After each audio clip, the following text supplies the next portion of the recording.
Silk to silk, కానీ ఇక్కడ ఇచ్చేది టెరికాటన్ టు టెరికాటన్.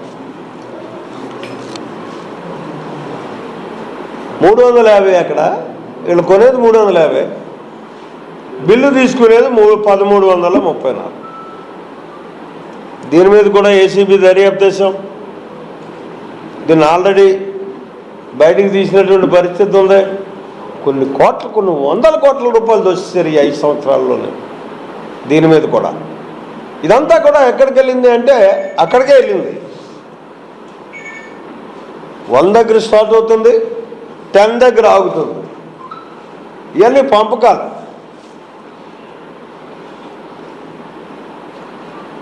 ఇవాళ అన్నింటినీ కూడా బ్రేక్ చేసాం. ఇప్పుడేం చేసాం,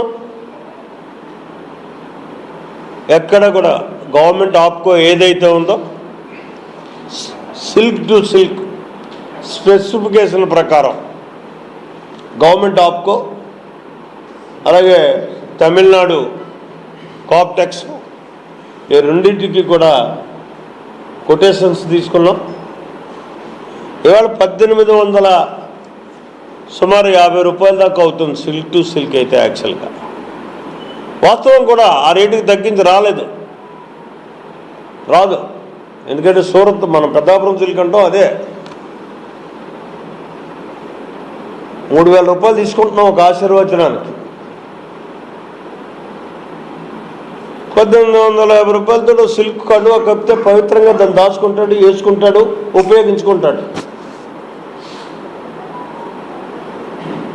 ఇలా దారుణమైనటువంటి విషయాలు ఒక్కొక్కటిగా చెప్పాలి అనుకుంటే అన్నిటిలో కూడా కల్తీ. ఇంకెంతకంటే దారుణం ఏంటంటే,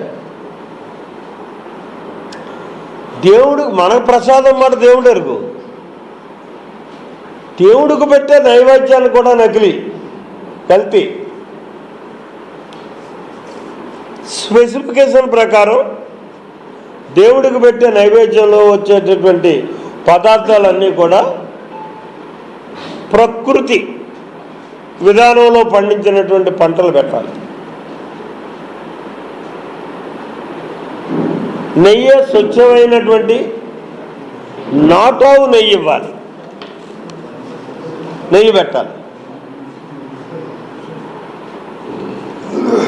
కానీ దాన్ని ఒక మహనీయుడు 30 లక్షల రూపాయలు నెలకిస్తుంటే ఆ డబ్బుని ధర్మారెడ్డి గారు తీసుకుని,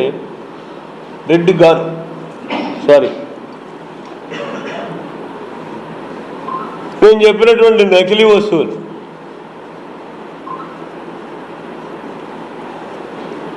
ప్రకృతి సిద్ధంగా పండించినటువంటి పంట కాదు, పంటలో పండినటువంటి ఇవి కాకుండా బియ్యం కానీ పప్పులు కానీ అన్నీ కూడా మామూలుగా మనం పండించే పంటల్లో నుంచే తీసుకోవడం.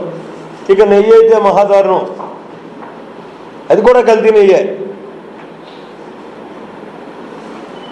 దాన్ని మాత్రం ఒకటి చేశారండి, పాలతో తయారు చేశారు, జెర్సీ పాలతో తయారు చేసి ఇచ్చారు. అంతలో కొంత మెరుగు. అంటే అక్కడికి ఏమైనా డైరెక్ట్గా దేవుడి దగ్గరికి వెళ్ళిపోతుంది కాబట్టి